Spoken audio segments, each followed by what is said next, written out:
ಜಗಜ್ಜನನಿಗೆ ನಮಿಸಿ ವೇದಿಕೆ ಮೇಲೆ ಆಸೀನರಾಗಿರ್ತಕ್ಕಂಥ ಎಲ್ಲ ಗಣ್ಯಮಾನ್ಯರಿಗೆ ವಂದಿಸ್ತಾ ಈ ಶ್ರದ್ಧೆಯ ಸಮಾರಂಭಕ್ಕೆ ಕಾರಣೀಭೂತರಾಗಿರ್ತಕ್ಕಂಥ ಎಲ್ಲ ಶಿಕ್ಷಕರನ್ನು ಕೂಡ ನಮ್ಮ ಮಾಸ್ಟರು ಮತ್ತು ನಿರೂಪಕರನ್ನು ನೆನಪು ಮಾಡ್ಕೊಂಡ್ರು.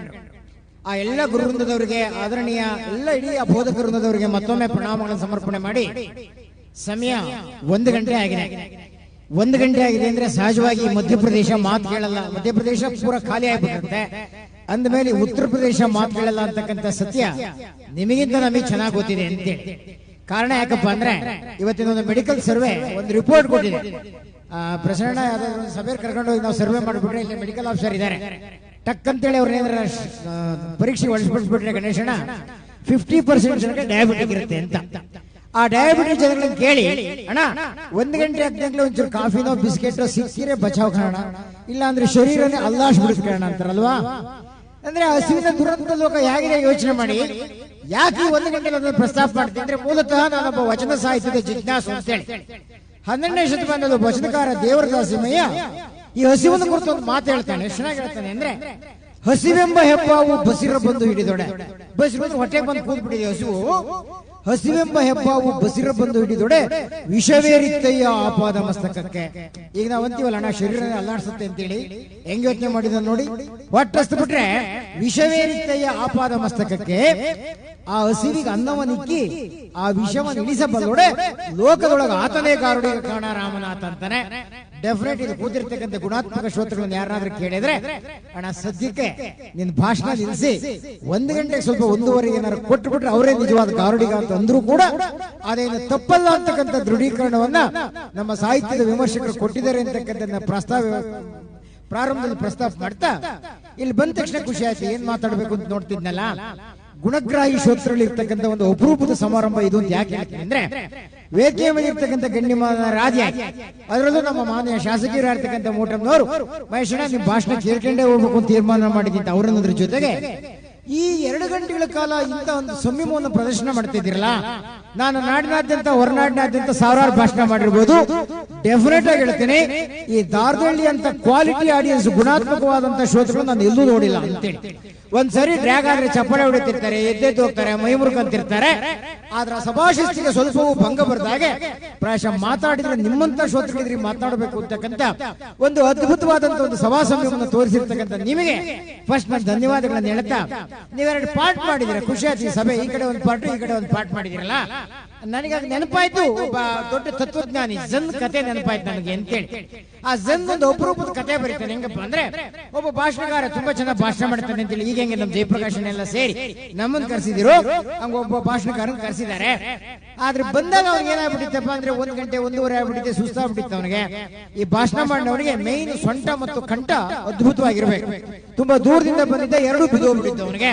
ಅವನಿಗೆ ಮಾತನಾಡ್ಲಿಕ್ಕೆ ಸ್ವಲ್ಪ ಆಸಕ್ತಿ ಇರ್ಲಿಲ್ಲ. ಬಂದವರೇ ಒಂದು ಪ್ರಶ್ನೆ ಮುಂದಿಟ್ಟ ಸಭಿಕರಿಗೆ, ನೋಡಿ ನಾನೀಗ ಅಷ್ಟು ದೂರದಿಂದ ಬಂದಿದ್ದೀನಿ, ನಾನು ಏನ್ ಭಾಷಣ ಮಾಡ್ತೀನಿ ಅಂತೇಳಿ ತಮ್ಗೆಲ್ಲ ಗೊತ್ತಿರಬಹುದು ಅಂದ್ರು.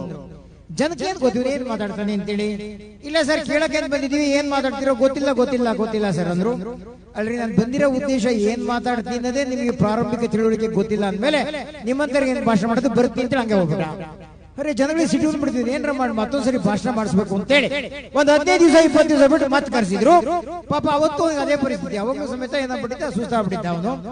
ಆಗ್ಲೂ ಇದೇ ಪ್ರಶ್ನೆ ಬಂದಿಟ್ಟ, ನಾನೀಗ ನಿಮ್ಮ ಹತ್ರ ಏನ್ ಭಾಷಣ ಮಾಡ್ತೀನಿ ಅಂತೇಳಿ ತಮ್ಗೆಲ್ಲ ಗೊತ್ತಿರಬಹುದು ಅಂದ ತಕ್ಷಣ ಅವತ್ತು ಗೊತ್ತಿಲ್ಲ ಅಂದಿದ್ರಲ್ಲ, ಗೊತ್ತು ಸರ್ ಗೊತ್ತು ಸರ್ ಗೊತ್ತು ಸರ್ ಅಂದ್ರು. ಅಲ್ರಿ ನಾನು ಭಾಷಣ ಮಾಡೋದಕ್ಕೆ ಮೊದ್ಲೇ ನಿಮ್ಗೆ ಗೊತ್ತಿದ್ದ ಮೇಲೆ ನಿಮ್ಗೆ ಏನ್ ಮಾತಾಡೋದು ಬರ್ತಿದ್ದ, ಅವತ್ತು ತಪ್ಪಿಸ್ಕೊಂಡು ಹೋಗ್ಬಿಟ್ಟ ಅಂತೇಳಿ ಒಳ್ಳೆ ಫಜಿತ ಆಗ್ಬಿಡ್ತಲ್ಲ, ಹೆಂಗ್ ಹಿಡ್ಕೊಂಬರೋದು ಅಂತೇಳಿ ಮತ್ತೊಂದ್ ಸರಿ ನಮ್ಮ ಜಯಪ್ರಕಾಶನ ಹಿಡ್ಕೊಂಬಂದ್ರು. ಆಗ್ಲೂ ಪಾಪ ಸುಸ್ತಾಗ್ಬಿಟ್ಟಿತ್ತು. ಇದೇ ಪ್ರಶ್ನೆ ಮುಂದಿಟ್ಟ. ಆಗ ಜನ ದಾರದಳ್ಳಿಯವರು ಬುದ್ಧಿವಂತರಾಗ್ಬಿಟ್ಟಿದ್ರು, ಹಿಂಗೆ 2 ಪಾರ್ಟ್ ಮಾಡ್ಕೊಂಡ್ಬಿಟ್ಟಿದ್ರು. ಆ ಕಡೆ ಒಂದು ಪಾರ್ಟ್, ಈ ಕಡೆ ಒಂದು ಪಾರ್ಟ್ ಮಾಡ್ಕೊಂಡಿದ್ರಲ್ಲ. ಇವ್ರು ಬಂದ್ ಪ್ರಶ್ನೆ ಮುಂದಿಟ್ಟ, ನಾನೀಗ ಏನ್ ಭಾಷಣ ಮಾಡ್ತೀನಿ ಅಂತೇಳಿ ತಮಗೆ ಗೊತ್ತಿರಬಹುದು ಅಂದ. ಇವ್ರು ಮೊದ್ಲೇ ಪ್ಲಾನ್ ಮಾಡ್ಕೊಂಡಿದ್ರು. ಈ ಕಡೆಯವರೆಲ್ಲ ಗೊತ್ತು ಗೊತ್ತು ಗೊತ್ತು ಅಂದ್ರು, ಆ ಕಡೆಯವರೆಲ್ಲ ಗೊತ್ತಿಲ್ಲ ಗೊತ್ತಿಲ್ಲ ಗೊತ್ತಿಲ್ಲ ಅಂದ್ರು ಅಂತೇಳಿ. ಇವ್ ನಿಮ್ಗಿಂತ ಬುದ್ಧಿವಂತ, ಯಾರ್ಯಾರಿಗೆ ಗೊತ್ತೋ ಗೊತ್ತಿಲ್ಲದೆ ಇರೋರು ಹೇಳ್ಬಿಡಿ ನನ್ನ ಕೆಲಸ ಮುಗೀತು ಅಂತೇಳಿ ಅವತ್ತು ತಪ್ಪಿಸ್ಕೊಂಡು ಹೋದ ಅಂತೇಳಿ. ನಾನು ಇದನ್ನ ಯಾಕೆ ಹೇಳಿದ್ನಿ ಅಂದ್ರೆ, ಮೊನ್ನೆ ಸತಿಯಲ್ಲಿಂದ ಕೂಡ ಇಂಥ ಶತಮಾನೋತ್ಸವ ಸಮಾರಂಭದಲ್ಲಿ ಭಾಷಣ ಮಾಡಿದ್ದೆ. ಅಲ್ಲಿ ಯಾರಾದ್ರೂ ಅಧಿಕಾರಿಗಳು, ಮಾಸ್ಟರ್ಗಳು, ಪೋಷಕರು ಯಾರು ಬಂದಿದ್ರೆ ಅವತ್ತೇನ್ ಮಾತಾಡಿದ್ದೋ ಅದನ್ನ ಇಲ್ಲಿ ಬರೆದಿದ್ದರಿಗೆ ಹೇಳ್ಬಿಟ್ರೆ ನನ್ನ ಕೆಲಸ ಮುಗೀತೇನು ಅಂತಕ್ಕಂಥ ಒಂದು ಸಣ್ಣ ಒಂದು ಆಸೆಯಿಂದ ಈ ಮಾತನ್ನು ಹೇಳಿದೆ ಅಂತ ಪ್ರಶ್ನೆ ಅದನ್ನು ಪ್ರಸ್ತಾಪ ಮಾಡ್ತಾ ವಿಶೇಷವಾಗಿ ಶಾಲಾ ಶತಮಾನೋತ್ಸವ ಸಂದರ್ಭದಲ್ಲಿ ನಾವು ನೆನಪು ಮಾಡಿಕೊಳ್ಬೇಕಾದಂತಹ ಸಂಗತಿಗಳು ಇವರು ಮಾತುಗಳ ಆಧಾರದಲ್ಲಿ ಸಿಕ್ಕಿದಾಗ ಮೊದಲು ನನಗೆ ಖುಷಿ ಇದೆ ಅದಪ್ಪ ಅಂದ್ರೆ ನಮ್ಮ ನಾಡಿನ ಧೀಮಂತ ವ್ಯಕ್ತಿಯಾಗಿರ್ತಕ್ಕಂಥ ಕೆಂಗಲ್ ಹನುಮಂತಯ್ಯನವರು ಉದ್ಘಾಟನೆ ಮಾಡಿದ್ರು ಅಂತೇಳಿ. ರಾಜಕಾರಣ ಕ್ಷೇತ್ರದಲ್ಲಿ ಒಂದು ಸಾಂಸ್ಕೃತಿಕವಾದಂತಹ ಧೀಮಂತಿಕೆಯನ್ನು ಕೊಟ್ಟಿರ್ತಕ್ಕಂಥ ಅಪರೂಪದ ನಾಯಕ ಯಾರು ಅಂದ್ರೆ ನಮ್ಮ ವಿಧಾನಸೌಧದ ನಿರ್ಮಾತೃ ಕೆಂಗಲ್ ಹನುಮಂತಯ್ಯ ಅಂತಕ್ಕಂಥದ್ದನ್ನ ನಮ್ಮ ಶ್ರೀನಿವಾಸ ಪೂಜಾರಿ ಪ್ರಸ್ತಾಪ ಮಾಡಿ. ಅದಕ್ಕಿಂತ ಮೀರಿದಂತ ಒಂದು ಸಂಗತಿ ನಿಮ್ಮ ಹತ್ರ ಹಂಚಿಕೊಳ್ತೇನೆ. ಎಂತ ಸ್ವಾಭಿಮಾನದ ಪ್ರತೀಕ ನಮ್ಮ ಕೆಂಗಲ್ ಹನುಮಂತಯ್ಯನವರು ಅಂದ್ರೆ, ಮೇಡಮ್ ನಾನು ಹೇಳಿಸಿಲ್ಲ ನಮ್ಮ ವಿಧಾನಸೌಧದ ಮುಂದೆ ಎಷ್ಟು ಸ್ಟೆಪ್ಸ್ ಇದೆ ಅಂತ ಗೊತ್ತಿಲ್ಲ, ಅದ್ರ ಹಿಂದೆ ಒಂದು ರೋಚಕವಾದಂತ ಕಥೆ ಇದೆ ಅಂತೇಳಿ. ಸ್ವಾತಂತ್ರ್ಯದ ಹೋರಾಟದ ಸಂದರ್ಭದಲ್ಲಿ ಯಾವುದೋ ಒಂದು ಕೇಸ್ ವಿಚಾರದಲ್ಲಿ ಹೈಕೋರ್ಟ್ಗೆ ಹೋಗ್ಬೇಕಾಗತ್ತೆ. ಆಗ ಇಂಗ್ಲಿಷ್ ಜಡ್ಜ್ ಕೂತಿರ್ತಾರೆ, ಗೊತ್ತಿರಬೇಕು ಬ್ರಿಟಿಷ್ ಸರ್ಕಾರದಲ್ಲಿ. ಒಂದು 3 ಸ್ಟೆಪ್ ಹತ್ತಿ ಇವರಿದ್ರಲ್ಲ, ಯಾರು ನಮ್ಮ ಅಕ್ಯೂಸ್ಡ್ ಇದ್ರಲ್ಲ, ಈ ಕೆಂಗಲ್ ಹನುಮಂತಯ್ಯನವರು ಹೋಗ್ಬೇಕಾಗತ್ತೆ. ಆ ಜಡ್ಜ್ಗೆ ನಮ್ಮ ಭಾರತೀಯರನ್ನ ಇವ್ರು ಕಂಡ್ರೆ ಆಗ್ತಿರ್ಲಿಲ್ಲ. ಮೇಲ್ ಕೂತ್ಕೊಂಡು ಹೇಳ್ತಾರೆ, ನೋ ಹತ್ಬಾರ್ದು, ಡೋಂಟ್ ಕ್ಲೈಮ್ ದಟ್ ಸ್ಟೆಪ್ಸ್ ಅಂತ ಹೇಳಿ. ಆ ಮೆಟ್ಲತ್ತದ ಬಿಡ, ಕೆಳಗೆ ಕೂತ್ಕೊಂಡು ನಿಮ್ದು ಏನ್ ಹೇಳು ಅಂತಾರೆ. 3 ಸ್ಟೆಪ್ಸ್ ಹತ್ತಕ್ ಬಿಡಲ್ಲ ಜಡ್ಜ್ ಅಂತೇಳಿ.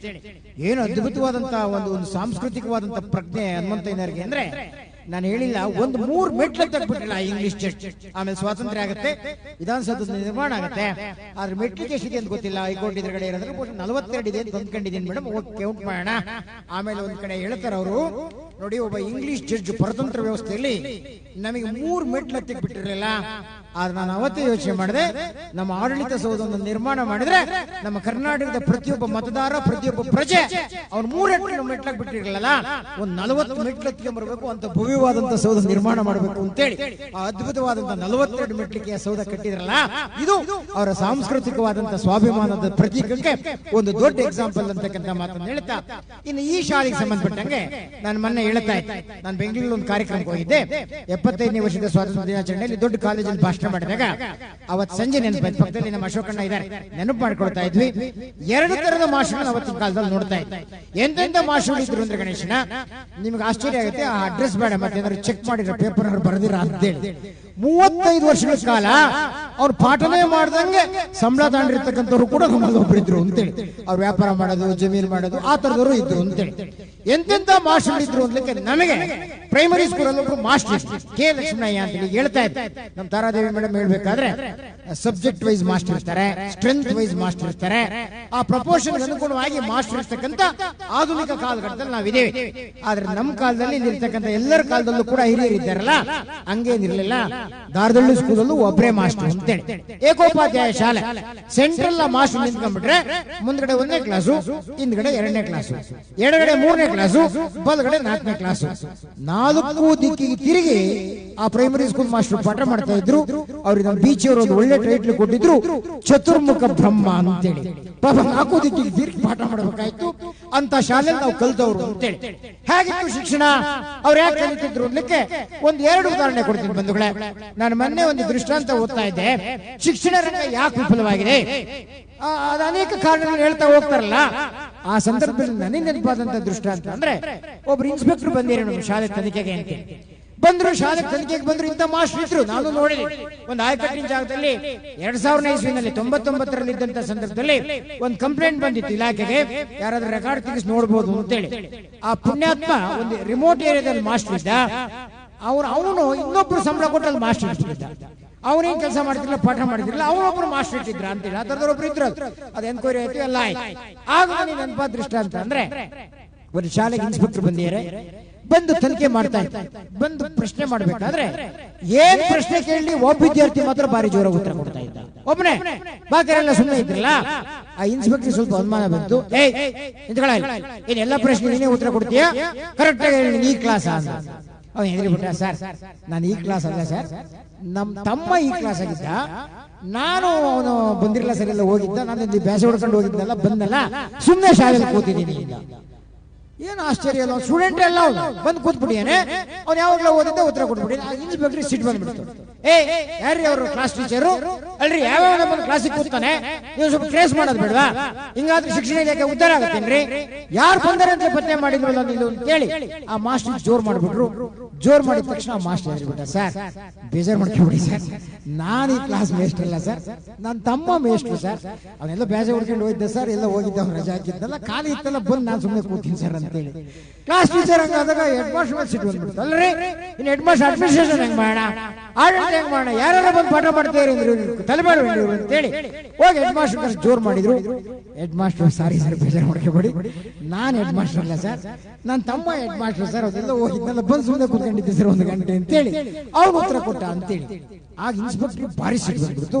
ರೇಗಾಡ ಹಂಚೆಲ್ಲ ಕಿತ್ಕೊಂಡು ಏನ್ರಿ ನಿಮ್ಮಂತ ಇದ್ದು ಬಿಟ್ರೆ ಆಡಳಿತನ ಇದು, ನೀವು ಹೆಡ್ ಮಾಸ್ಟರ್ ಅವ್ರ ಮಾಸ್ಟರ್, ನೀವು ಪಾಠ ಮಾಡ್ತೀರಾ, ಮಕ್ಕಳ ಕತೆ ಏನಾಗಬೇಕು, ಹಿಂಗಾದ್ರೆ ಶಿಕ್ಷಣ ಇಲಾಖೆ ಏನಾಗಬೇಕು ಅಂತೇಳಿ ಏನು ಹಂಚ ಆರೋಗ್ಯ ಕೂಗಾಡಿ ಕಡೆಗೆ ಒಂದು ಮಾತು ಹೇಳ್ತಾರೆ, ಇವತ್ತು ನಿಮ್ಮ ಅದೃಷ್ಟ ಚೆನ್ನಾಗಿದೆ, ಯಾಕಪ್ಪ ಅಂದ್ರೆ ನಾನ್ ನಿಜವಾದ ಇನ್ಸ್ಪೆಕ್ಟರ್ ಅಲ್ಲ, ನನ್ನ ತಮ್ಮ ಇನ್ಸ್ಪೆಕ್ಟರ್, ನಾನು ಸುಮ್ಮನೆ ಎಲ್ಲೋ ಬರ್ತಿದ್ದೆ ಅಂತೇಳಿ.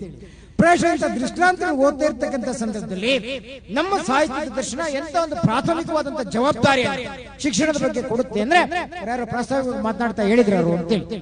ಇದ್ರ ಹಿಂದೆ ಒಂದು 3 ಪಿಲ್ಲರ್ ಅವರು ಒಂದು ತ್ರಿಕೋನದ ಉದಾಹರಣೆ ಕೊಟ್ಟು ಹೇಳಿದ್ರಲ್ಲ, ಡೆಫಿನೆಟ್ ಸರ್ ಇಂಥ ಸತ್ಯದ ದರ್ಶನ ನಮ್ಮ ಸಾಹಿತ್ಯ ಎಷ್ಟು ಮಟ್ಟಿಗೆ ಯೋಚನೆ ಮಾಡಿದ್ ನೋಡಿ. ಸರ್ವಜ್ಞ ಮಾತು ಹೇಳ್ತಾನೆ, ಎಷ್ಟು ಚೆನ್ನಾಗಿ ಹೇಳ್ತಾನೆ ಅಂದ್ರೆ, ವಿದ್ಯೆ ಕಲಿಸದ ತಂದೆ, ಬುದ್ಧಿ ಕೊಡದ ಗುರು, ಬಿದ್ದಿರಲು ಬಂದು ನೋಡದ ತಾಯಿಯು, ಶುದ್ಧ ವೈರಿಗಳು ಸರ್ವಜ್ಞ ಅಂತಾನೆ. ಎಷ್ಟು ಚೆನ್ನಾಗಿ ಹೇಳ್ತಾನೆ ಅಂದ್ರೆ, ಪೋಷಕರ ಜವಾಬ್ದಾರಿ ಬಗ್ಗೆ ಹೆಚ್ಚಿಸ್ತಾನೆ, ವಿದ್ಯಾರ್ಥಿಗಳ ಜವಾಬ್ದಾರಿ ಬಗ್ಗೆ ಹೆಚ್ಚಿಸ್ತಾರೆ, ಶಿಕ್ಷಕರ ಜವಾಬ್ದಾರಿ ಬಗ್ಗೆ ಹೆಚ್ಚಿಸ್ತಾರೆ. ಅದಕ್ಕೆ ಮೀರಿ ಪ್ರಭುತ್ವದ ಜವಾಬ್ದಾರಿ, ಸಂಘ ಸಂಸ್ಥೆಯ ಜವಾಬ್ದಾರಿ, ಪ್ರತಿಯೊಬ್ಬ ಸಭ್ಯ ನಾಗರಿಕರ ಜವಾಬ್ದಾರಿ ಈ ಶಿಕ್ಷಣ ರಂಗದ ಯಶಸ್ಸಿಗೆ ದುಡಿಬೇಕು ಅಂತಕ್ಕಂಥ ತುಡ್ತಾ ಇದೆಯಲ್ಲ, ಅದನ್ನು ಕೊಟ್ಟಿದ್ದು ನಮ್ಮ ಸಾಹಿತ್ಯದ ದರ್ಶನ ಅಂತೇಳಿ. ಹಾಗಿದ್ರು ನಮ್ಮ ಮಾಸ್ಟ್ರು ಅವ್ರು ಹೇಳ್ತಾರೆ, ಹಳೆ ಕಾಲದ ಶಿಕ್ಷಣದ ವೈಖರಿಗೆ ನಾನು ಇವತ್ತೇನಾದ್ರು 10-12 ಬಾರಿ ಅಮೆರಿಕಕ್ಕೆ ಹೋಗಿದ್ರೆ, ದುಬೈಗೆ ಹೋಗಿದ್ರೆ, ಕತಾರ್ಗೆ ಹೋಗಿದ್ರೆ, ಶ್ರೀಲಂಕಾಕ್ಕೆ ಹೋಗಿದ್ರೆ, ಆಸ್ಟ್ರೇಲಿಯಾಕ್ಕೆ ಹೋಗಿದ್ರೆ, ಅಲ್ಲೇನಾದ್ರು ಬಾರಿ ಭಾಷಣ ಮಾಡಿದ್ದೀನಿ ಅಂದ್ರೆ ಡೆಫಿನೆಟ್ ಆಗಿ ನನ್ನ ಗಳಿಕೆ ಅಲ್ಲ. ಅವತ್ತು 3ನೇ ಕ್ಲಾಸ್ ಅಲ್ಲಿ ಈ ದೇಶದ 25ನೇ ವರ್ಷದ ಸ್ವಾತಂತ್ರ್ಯ ದಿನಾಚರಣೆಗೆ ನಮ್ಮೂರು ಲಕ್ಷ್ಮಣ ಮೇಷ್ಟ್ರು ನನ್ನ ಹತ್ರ ಒಂದು 15 ನಿಮಿಷ ಭಾಷಣ ಮಾಡಿಸಿದ್ರು ಸರ್. ಆ ಭಾಷಣ ಮಾಡಿದಂತ ಆ ಪ್ರೋತ್ಸಾಹ ನನ್ನೊಳಗಡೆ ಇದ್ದಂತ ಪ್ರತಿಭೆಯನ್ನು ಏಕೆ ತೆಗೆದಿದ್ದು, ಅದ್ರ ಜೊತೆಗೆ ಪ್ರಾಯಶಃ ನಮ್ಮ ಪರಿಶ್ರಮದ ಆಧಾರದ ಮೇಲೆ ಈ ಫೀಲ್ಡ್ ಅಲ್ಲಿ ನಾವು ನಿಂತ್ವಿ ಅಂದ್ರೆ, ಯಾವ ಅವ್ರು ಹೇಳಿದ್ರಲ್ಲ, ಗುರು ಬ್ರಹ್ಮ ಗುರು ವಿಷ್ಣು ಗುರುದೇವ ಮಹೇಶ್ವರ ಗುರು ಸಾಕ್ಷಾತ್ ಪರಬ್ರಹ್ಮ ತಸ್ಮೈ ಶ್ರೀ ಗುರುವೇ ನಮಃ ಅಂತೇಳಿ. ನಾವ್ಯಾರು ಬ್ರಹ್ಮ ವಿಷ್ಣು ಮಹೇಶ್ವರ ನೋಡಿಲ್ಲ. ಆ 3 ಶಕ್ತಿಗಳ ಸಂಗಮ ಶಕ್ತಿ ನಮ್ಮ ಎದುರಿಗೆ ಯಾರಾದ್ರೂ ಇದ್ರೆ ಡೆಫಿನೆಟ್ ನಮ್ ಕಲಿಸಿದಂತ ಗುರುಗಳು ಅಂತಕ್ಕಂಥ ಉದಾತ್ತವಾದಂತ ದೃಢೀಕರಣವನ್ನ, ಉದಾತ್ತವಾದಂತ ಪ್ರಶಂಸೆಯನ್ನ ಕೊಟ್ಟಿರ್ತಕ್ಕಂಥ ಪರಂಪರೆ ಇದೆಯಲ್ಲ, ಅದು ನಮ್ಮ ಋಷಿ ಪರಂಪರೆ, ಅದು ನಮ್ಮ ಶಿಕ್ಷಣ ಪರಂಪರೆ ಅಂತಕ್ಕಂಥದ್ದನ್ನ ತಮ್ಮೆದುರಿಗೆ ಹೇಳ್ತಾ ಅವ್ರು ಹೇಳ್ತಾ ಇದ್ದಾರೆ. ಇವತ್ತಿನ ಕಾಲದ ಶಿಕ್ಷಣ ಹೆಂಗೆ ಅಂದ್ರೆ ಹೈಟೆಕ್ ಅಂತೇಳಿ, ಬಿಲ್ಡಿಂಗ್ ಎಲ್ಲ ತುಂಬಾ ಚೆನ್ನಾಗಿರುತ್ತೆ, ಅಟ್ಮಾಸ್ಫಿಯರ್ ಭಾರಿ ಚೆನ್ನಾಗಿರುತ್ತೆ, ಒಳಗಡೆ ಎಕ್ವಿಪ್ಮೆಂಟ್ ಭಾರಿ ಚೆನ್ನಾಗಿರುತ್ತೆ. ಅದಕ್ಕೆ ನಾನು ಆಗಾಗ ಹೇಳ್ತಿರ್ತೀನಿ, ಇವತ್ತು ಹೆಂಗಪ್ಪ ಅಂದ್ರೆ ಒಂದೇ ತರದ ಯೂನಿಫಾರ್ಮ್, ಒಂದೇ ತರದ ಟೈ, ಒಂದೇ ತರದ ಬೆಲ್ಟ್, ಒಂದೇ ತರದ ಬ್ಯಾಗ್, ಒಂದೇ ತರದ ಪುಸ್ತಕ, ಒಂದೇ ತರದ ಶೂ, ಒಂದೇ ತರದ ಲೇಸ್. ಕಡೆ ವಿಚಿತ್ರ ಅಂದ್ರೆ ಆ ಎಲ್ಲಾ ಮಕ್ಕಳು ಒಂದೇ ತರಕ್ಕೆ ಯೋಚನೆ ಮಾಡ್ತವೆ ಅಂತೇಳಿ. ಶಿಕ್ಷಣದ ಆತ್ಯಂತಿಕವಾದಂತ ಗುರಿ ಏನ್ ಗೊತ್ತಾ? ಏನ್ ಹೇಳ್ತಾರೆ Vivekananda? Education is the manifestation of the perfection already with in man. ಆ ಒಳಗಡೆ ಇರತಕ್ಕಂತ ಸೂಕ್ತವಾದಂತ ಪ್ರತಿಭೆಯನ್ನ ಓದೋದು ಒಂದು ಕ್ಯಾಟಲಿಸ್ಟ್ ಮಾಧ್ಯಮವಾಗಿ ಎತ್ತಿಬೇಕಷ್ಟೇ ಅಂತಾರಲ್ಲ, ಹಂಗಿದಾರ ವಿದ್ಯಾರ್ಥಿಗಳು ಇರ್ಬೋದು. ಮೆರಿಟೋರಿಯಸ್ 98, 99 ತೆಗಿಬಹುದಲ್ಲ, ಆದ್ರೆ ಕಾಮನ್ ಸೆನ್ಸ್ ಅಂತೀವಲ್ಲ, ಸಾಮಾನ್ಯ ಜ್ಞಾನ ಅಂತಕ್ಕಂಥ ವಿದ್ಯಾರ್ಥಿಗಳು ಎಷ್ಟು ಮಟ್ಟಿಗಿದೆ? ನಾನೊಂದು ಸಣ್ಣ ಉದಾಹರಣೆ ಕೊಡ್ತೀನಿ ನಿಮಗೆ. ಪ್ರಾಯಶಃ ನಮ್ಮ ಸಾಮರ್ಥ್ಯವನ್ನ ತುಂಬಾ ರಿಚ್ ಆಗಿ ಕಾಣಬೇಕಾದ್ದು ಇಂಥ ದಾರದಲ್ಲಿ ಅಂತ ಗ್ರಾಮಾಂತರ ಪ್ರದೇಶದ ಶಾಲೆಗಳಲ್ಲಿ, ಇಂಥ ಸರ್ಕಾರಿ ಶಾಲೆಗಳಲ್ಲಿ ಓದಿದಂತ ವಿದ್ಯಾರ್ಥಿಗಳ ಆಲೋಚನಾ ಪ್ರಕ್ರಿಯೆ, ಆಲೋಚನಾ ಸಾಮರ್ಥ್ಯ ಎಷ್ಟು ಗಟ್ಟಿ ಇತ್ತು ಅನ್ಲಿಕ್ಕೆ ನಾನೊಂದು ಉದಾಹರಣೆ ಕೊಡ್ತೀನಿ ನಿಮಗೆ. ನಾವು ಸ್ಕೂಲಲ್ಲಿ ಇದ್ದಂತ ಸಂದರ್ಭದಲ್ಲಿ ನಮ್ಗೊಂದು ಪ್ರಶ್ನೆ ಕೇಳಿದ್ರು ಮಾಸ್ಟರ್, ನಿಮ್ಗೆಲ್ಲ ಗೊತ್ತಿದೆ, ನಾವು ಸ್ವಲ್ಪ ಬುದ್ಧಿವಂತರು ಭಾರಿ ಚೆನ್ನಾಗಿ ಉತ್ತರ ಕೊಡ್ತಿದ್ವಿ. ವಾಟ್ ಇಸ್ ಎ ಸೆಂಟೆನ್ಸ್ ಅಂದ್ರೆ, sentence is A group of words which give full meaning is called A sentence ಅಂತ ಹೇಳಿ ನಾವು 5ನೇ ಕ್ಲಾಸ್ ಅಲ್ಲಿ ಉತ್ತರ ಕೊಡ್ತಿದ್ವಿ. ನಮ್ಮಲ್ಲೊಬ್ಬಿದ್ದ ಶಾಂತ ಅಂತೇಳಿ, ಅವನಿಗೆ ಉತ್ತರ ಕೊಡಕ್ ಗೊತ್ತಿರಲಿಲ್ಲ, ಬಯರಾಟ ಮಾಡ್ತಿರ್ಲಿಲ್ಲ. ಅವನಿಗೆ ಸಿಟ್ಟು ಬಂದ್ಬಿಡೋದು, ಈ ಕಡೆಯಿಂದ ಹೋಗಿ ಕೇಳೋದು, ಈ ಮೇಸ್ಟ್ರಿಗೆ 1000 ರೂಪಾಯಿ ಸಂಬಳ ಬೇರೆ ಕೇಳಪ್ಪ, ನನ್ನ ಯಾಕೆ ಕೇಳ್ಬೇಕು ಮರೆಯ, ಏನೋ ಸುಮ್ಮನೆ ಬರ್ತೀನಿ ನಮ್ಮ ಅಪ್ಪ ಕಳಿಸಿದೆ ಅಂತ. ನಮ್ ವಿದ್ಯುತ್ತಲ್ಲಪ್ಪ, ನಮ್ಮನ್ನೇ ಪ್ರಶ್ನೆ ಕೇಳಬೇಕು, ನೀವು ಇದೀರಲ್ಲ ಮಾರ್ಯ, ನಿಮ್ಮಂತ ಬುದ್ಧಿವಂತರು ನಿಮ್ಮನ್ನು ಕೇಳಿ ನಾಳೆ ನನಗೆ ಕೇಳಿ ಆ ಮೇಸ್ಟ್ರಿ ಸರಿಯಾಗಿ ಹೇಳುತ್ತೆ. ನಾವು ಅಲ್ಲಪ್ಪ ಒಂಚೂರು ಬಯಟ್ ಮಾಡ್ಕೊಂಬ ಅಂದ್ರೆ ನಮ್ಗೆ ಆಗಲ್ಲಪ್ಪ, ಇಷ್ಟೇ ನಮ್ಗೆ ಏನು. ಬೆಳಿಗ್ಗೆ ಬಂದು ಅವನ್ನ ನಿಲ್ಸಿ ಕೇಳಾರ ನಮ್ಮ ಕದಗ ಬಂದೇನೋ, ವಾಟ್ ಇಸ್ ಎ ಸೆಂಟೆನ್ಸ್ ಅಂದ್ರು. ನಿಮ್ಗೆ ಆಶ್ಚರ್ಯ ಆಯ್ತು, ಎಷ್ಟು ಮಟ್ಟಿಗೆ ಉತ್ತರ ಕೊಟ್ಟ ಅಂದ್ರೆ, ವಾಟ್ ಇಸ್ ಎ ಸೆಂಟೆನ್ಸ್ ಅಂದ ತಕ್ಷಣ ಸೆಂಟೆನ್ಸ್ ಇಸ್ ಎ ಶುಂಠಿ ಬೇರು, ಒಟ್ಟನವು ಬಂದ್ರೆ ಕದರಿಕೆ ಕುಡಿ, ಹೆಚ್ಚು ಕಮ್ಮಿ ಆದ್ರೂ ಪಲ್ಟಿ ಹೊಡಿ, ಇಷ್ಟೇ ನಂಗೆ ಗೊತ್ತಿರೋದು. ಪ್ರಶ್ನೆ ಕೇಳಿದ ಮೇಷ್ಟ್ರು ನಗ ಕತ್ತಿಬಿಟ್ರು, ನಮ್ಗೊಂದು ದೊಡ್ಡ ಕವಿತ್ವ ಆಯ್ತು. ನಾನು ಹೇಳ್ತೀನಿ sir, sentence is A group of words which give full meaning is called A sentence ಅಂತ ಹೇಳೋದಂತ ನಾನೇನು ಬಾರಿ ತಲೆಗಾರ ಅಲ್ಲ, ನಂದೇನು ಬಾರಿ ಆಲೋಚನಾ ಸಾಮರ್ಥ್ಯ ಅಲ್ಲ. ಆದ್ರೆ ಶಬ್ದದ ಮೇಲೆ ಒಂದು ಕವಿತ್ವ ಕಟ್ಟಿದ್ನಲ್ರಿ, ಒಂದು ಕವನ ಕಟ್ಟಿದ್ನಲ್ರಿ, ಏನ್ ಆಲೋಚನಾ ಸಾಮರ್ಥ್ಯ ಇದೆ ಕಳಿಸಿ. ನೀನು 99% ತೆಗೆದವರು ಇದ್ರ ಆಧಾರದ ಮೇಲೆ ಒಂದು ಸಾಹಿತ್ಯ ರಚನೆ ಮಾಡಿ ನೋಡೋಣ ಅಂತೇಳಿ ಆ ಕಾಲದ ಮಕ್ಕಳು ಹೇಗೆ ಬ್ರೈಟ್ ಇದ್ರು, ಸ್ಮಾರ್ಟ್ ಇದ್ರು ಅನ್ನಲಿಕ್ಕೆ ಕೆಲವಾರು ಉದಾಹರಣೆಗಳು ಕೊಡ್ತೀನಿ ನಮಗೆ ಅಂತೇಳಿ. ನಾನು ಅನೇಕ ಕವನಗಳನ್ನು ಓದ್ತೀವಿ, ನಾವು ಕವನ ಬರೀತೀವಲ್ಲ. ನಾನು ಹೇಳ್ತಿದ್ರಪ್ಪ ಅವತ್ತಿನ ಕಾಲದಲ್ಲಿ ಕನ್ನಡ ಪ್ರಜ್ಞೆ ಆಗಿತ್ತು ಅನ್ಲಿಕ್ಕೆ ನಾವೇನಾರ ಸ್ವಲ್ಪ ತಲೆ ಬೋಳ ಮಾಡ್ಕೊಂಡು ಹೋಗ್ಬಿಟ್ರೆ ಆಗ ಒಂದು ಹುಡುಗರು ಒಂದು ಕವನ ಕಟ್ಟರು, ಗೊತ್ತಾ ಪ್ರಸನ್ನ? ಹೆಂಗಿರೋದು ಗೊತ್ತಾ ನಿಮಗೆ? ಆ ತಲೆ ಗುಂಡು ಮಾಡ್ಕೊಂಡು ಹೋಗ್ಬಿಟ್ರೆ, ತಲೆ ಗುಂಡನ್ನ ಯಾಕೆ ಮಾಡ್ಸಾರ ಗೊತ್ತಾ ನಿಮಗೆ? ಅವತ್ತಿನ ಕಾಲದಲ್ಲಿ ಮಕ್ಕಳಿಗೆ ತಲೆ ಏನತ್ತೋ ಬಾರಿ ಗೊತ್ತಾ ನಿಮ್ಗೆ? ಏನತ್ತಿ ಬಿಟ್ರೆ ಆ ಏನು ಹೋಗ್ಬೇಕು ಅಂದ್ರೆ ಈಗೇನು ಶಾಂಪೂ ಇರಲ್ಲ, ಹಿಂಗೆಲ್ಲ ಇರ್ಲಿಲ್ಲಲ್ಲ. ಆ ಗುಂಡ ಮಾಡ್ಸ್ಕೊಂಡ್ ಬಂದ್ಬಿಟ್ಟಾರೆಲ್ಲ ಯಜಮಾನ್ರುಗಳು, ನಮ್ಮ ಅಪ್ಪಳೆಲ್ಲ ಹೋಗಿ ಆ ಗುಂಡ ಮಾಡ್ಸ್ಕೊಂಡು ಶಾಲೆಗೆ ಹೋದ್ರೆ ಆ ಗುಂಡಕ ತಲೆ ಮೇಲೆ ಒಂದು ಕೈ ಆಡಿಸ್ತಾ ನಮ್ಮ ಹುಡುಗರು ಆಡ್ ಕಟ್ತಿದ್ವು ಅಲ್ವಾ? ಗುಂಡ ಗುಂಡ ಗುಳಕಾಯಿ ನಂಜುಂಡಪ್ಪು ತಳಕಾಯಿ ಕ್ಯಾತ್ನಳ್ಳಿ ಕಿಚುಡಿ ನೀರುಳ್ಳಿ ಪಚುಡಿ ಅಂತೇಳಿ. ಯಾವ ಕವನ ಕಮ್ಮಿ ಇದೆ ಇದು ಗೊತ್ತಾ? ಅವತ್ತಿನ ಹಾಡು ಮಕ್ಳು ಹೆಂಗ್ ಆಡ್ತಿದ್ರು? ಕಾಗೆ ಕಾಗೆ ಕವ್ವ, ಯಾರು ಬರ್ತಾರವ್ವ, ಮಾವು ಬತ್ತನವ್ವ, ಮಾವಿಗೆ ಏನು ಊಟ, ಪೀಸೆ ಕಲ್ಲಿಂಗ್ ಊಟ. ಚೆನ್ನಾಗಿಲ್ವಾ ಅದು ಶಿಶುಗೀತೆ? ಆ ಸಾಮಾನ್ಯ ನಾವು ಕಾವ್ಯ ಪ್ರಪಂಚದಲ್ಲಿ ಹೇಳ್ತೀವಣ, ಕವನ ಅಂದ್ರೆ ಬರೀ ಸ್ಮೂತ್ ಆಗಿರೋದಲ್ಲ, ಸ್ವಲ್ಪ ಕುಕ್ಬೇಕಣ್ಣ, ಸ್ವಲ್ಪ ಪ್ರಿಕ್ ಆಗ್ಬೇಕಣ್ಣ ಅಂತ ಕವನ ಬರೀಬೇಕು ಅಂತ ವಿಮರ್ಶಕರು ಹೇಳ್ತಿರ್ತಾರಲ್ಲ. 4ನೇ ಕ್ಲಾಸ್ ಹುಡುಗರು ಹೆಂಗ್ ಕುಕ್ಕದ್ ಗೊತ್ತಿತ್ತಲ್ರಿ, ಹೆಂಗ್ ಪ್ರಿಕ್ ಮಾಡ್ತಿದ್ರು ಗೊತ್ತಾ ಕವನದಲ್ಲಿ? ನಮ್ಮ ಹುಡುಗರು ಕವನ ಬರೀತಿದ್ರಲ್ಲ, ಕಾಗೆ ಕಾಗೆ ಕವ್ವ, ಯಾರು ಬರ್ತಾರವ್ವ, ಮಾವು ಬರ್ತಾನವ್ವ. ಮಾವ ಸಾಮಾನ್ಯ ಮಕ್ಳು ಮನೆಗೆ ಬಂದ್ರೆ ಒಂಚೂರು ಬಿಸ್ಕೆಟ್ ಪೇಪರ್ ಮೆಂಟು ಏನೋ ತರ್ಬೇಕಪ್ಪ, ತಂದಿಲ್ಲ, ಬರೀ ಕೈ ಬಂದ್ಬಿಟ್ಟಿದ್ದಾನೆ. ಆ ಕುಕ್ಕದ್ ಗೊತ್ತಿತ್ತಲ್ಲ ಮಕ್ಳಿಗೆ, ಹೆಂಗ್ ಕುಕ್ತಿದ್ರು? ಕಾಗೆ ಕಾಗೆ ಕವ್ವ, ಯಾರು ಬರ್ತಾರವ್ವ, ಮಾವು ಬರ್ತಾನವ್ವ, ಮಾವೇನ್ ತಂದ, ಕುಂಡೆ ಬಿಟ್ಕೊಂಡು ಹಂಗೆ ಬಂದ ಅಂತೇಳಿ. ಹೆಂಗಿದೆ ಹಾಡೋದು? ಹಂಗೆ ಬಂದ್ಬಿಟ್ಟಿಯೇನೆ. ಎಷ್ಟು ಆಕ್ರೋಶ ಬಂದಿದೆ! ಇಂಥ ಸಾಮಾನ್ಯ ಪ್ರಜ್ಞೆಯನ್ನ ಜಾಗೃತ ಮಾಡ್ತಕ್ಕಂಥ ಅದ್ಭುತವಾದ ಒಂದು ದೊಡ್ಡ ಪರಂಪರೆ ಇತ್ತಲ್ಲ, ಆ ಶಿಷ್ಯ ಪರಂಪರೆಯನ್ನು ಹೊಂದಿತ್ತು, ಗುರು ಪರಂಪರೆಯನ್ನು ಹೊಂದಿತ್ತು ಅಂತ ಒಂದು ಮರುಸ್ಥಾಪನೆ ಮಾಡ್ತಕ್ಕಂಥ. ನಿಮಗೆ ಗೊತ್ತಿದೆ ಇವತ್ತಿನ ಕಾಲದಲ್ಲಿ ಅಂತಕ್ಕಂಥದ್ದು ಆರ್ಟಿಫಿಷಿಯಲ್ ಇಂಟೆಲಿಜೆನ್ಸ್ ಬಂದು ಇಡೀ ನಮ್ಮ ಮೇಲೆ ಸವಾರಿ ಮಾಡ್ತಿರ್ತಕ್ಕಂಥ ಸಂದರ್ಭದಲ್ಲಿ ನಾನು ಹೇಳ್ತೀನಿ, ಪ್ರಾಯಶಃ ನಮ್ಮ ಮುಂದಿರ್ತಕ್ಕಂಥ ವಿದ್ಯಾರ್ಥಿಗಳನ್ನ ಬರೀ ವಿದ್ಯಾವಂತರು ಮಾಡೋದಲ್ಲ, ಬರೀ ಬುದ್ಧಿವಂತರು ಮಾಡೋದಲ್ಲ, ಇವೆರಡನ್ನು ಮೀರಿದಂತ ಗುಣವಂತರನ್ನು ಮಾಡಬೇಕಾಗಿದೆ. ತುಂಬಾ ಕ್ಯಾರೆಕ್ಟರಿಸ್ಟಿಕ್ ಪರ್ಸನ್ ಮಾಡಬೇಕಾದಂತ ಒಂದು ದೊಡ್ಡ ಸಾಂಸ್ಕೃತಿಕವಾದಂತಹ ಜವಾಬ್ದಾರಿ ಇದೆಯಲ್ಲ, ಅದು ಇವತ್ತು ಶಿಕ್ಷಣ ಇಲಾಖೆ ಮೇಲೆ ಇದೆ ಅಂತಕ್ಕಂಥದ್ದನ್ನ ಬಲವಾದ ಪ್ರತಿಪಾದನೆ ಮಾಡೋಣ ನಾನು ಅಂತೇಳಿ. ಯಾಕೆ ನೋಡಿ, ನಮ್ಮ ಋಷಿ ಪರಂಪರೆ ಎಷ್ಟು ಚೆನ್ನಾಗಿ ಕಲ್ತಿದೆ ಅಂದ್ರೆ ನಿಮ್ಗೆಲ್ಲ ಗೊತ್ತಿದೆ. ನಮ್ಮ ರಂಜನ್ ಅಜಿತಣ್ಣ ಹೇಳ್ತಾ ಇದ್ರಿ ಈಗ ಅಂತೇಳಿ, ಯಾವ್ಯಾವ ದೇಶದಲ್ಲಿ ಏನೇನು ಘಟನೆ ಆಗಿದೆ, ಯಾವ ಅಧ್ಯಕ್ಷ ನೋಡ್ ಹಾಕಿದ್ರು, ಎಲ್ಲೆಲ್ಲಿ ಬಾಂಬ್ ಹಾಕಿದ್ರು ಎಲ್ಲ ನೋಡ್ತಿರ್ತೀವಲ್ಲ. ಹೇಗಿದೆ ನಮ್ಮ ಲಿಟ್ರಸಿ ರೇಟು? ಸ್ವಾತಂತ್ರ್ಯ ಬಂದಂತ ಸಂದರ್ಭದಲ್ಲಿ ನಮ್ಮ ಲಿಟ್ರಸಿ ರೇಟ್ ಇದ್ದು 22% ಸರ್. 22% ರೇಟ್ ಇದ್ದಂತ ಸಂದರ್ಭದಲ್ಲಿ ಇವತ್ತಿನ ಕ್ರೈಮ್ ರೇಟ್ ಇತ್ತಾ? ಇವತ್ತಿನ ಕ್ರೈಮ್ ರೇಟ್ ಅಷ್ಟು ಅವತ್ತಿತ್ತ ಇಲ್ವಿ? ಇಲ್ಲ ಅಲ್ವಾ? ಮತ್ತೆ ಯಾಕೆ ಕ್ರೈಮ್ ರೇಟ್ ಜಾಸ್ತಿ ಆಯ್ತು? ಓದ್ದವರೆಲ್ಲ ಜಾಸ್ತಿ ಆದ್ರೆ ಆ ಊರಲ್ಲಿ ನ್ಯಾಯ ಜಾಸ್ತಿ ಆಗ್ಬೇಕು, ಸಮಾಧಾನ ಜಾಸ್ತಿ ಆಗ್ಬೇಕು, ಅಲ್ಲಿ ಮನುಷ್ಯತ್ವದ ಮೌಲ್ಯಗಳು ಜಾಸ್ತಿ ಆಗ್ಬೇಕಲ್ಲ. ಅದಾಗಿಲ್ಲ ಅಂದ್ರೆ ಏನಾಗಿದೆ ಶಿಕ್ಷಣ? ನೋಡಿ, ನನಗೆ ಆಶ್ಚರ್ಯ ಆಗುತ್ತೆ. 5000 ವರ್ಷಗಳ ಹಿಂದೆ ನಮ್ಮ ಋಷಿ ಸಿಂಧಿ ಒಂದು ಮಾತು ಹೇಳುತ್ತೆ. ಯಾವ್ದು ಗೊತ್ತಾ ಅದು? ಸಾಕ್ಷರ ವಿಪರೀತ ರಾಕ್ಷಸ ಏವ ಕೇವಲ. ಸಾಕ್ಷರ ಅಂದ್ರೆ ನಾವು ಕಲ್ತಿರಲ್ವಾ, ಅದು ಉಲ್ಟಾ ಬರ್ರಿ ಈ ಕಡೆಯಿಂದ ಏನಾಗುತ್ತೆ?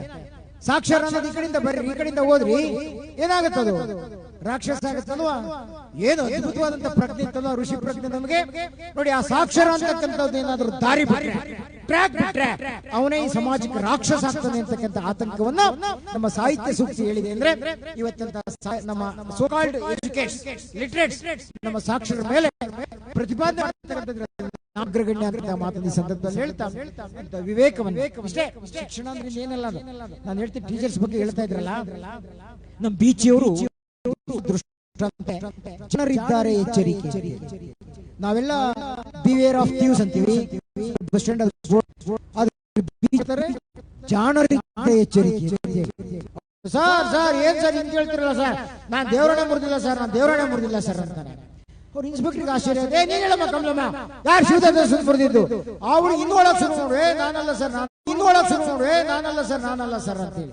ಏನ್ 25 ವಿದ್ಯಾರ್ಥಿ ಎಲ್ಲ ಒಳಗ್ ಶುರು ಮಾಡ್ತವೆ, ನಾನು ಮುರಿದಿಲ್ಲ ಅಂತೇಳಿ.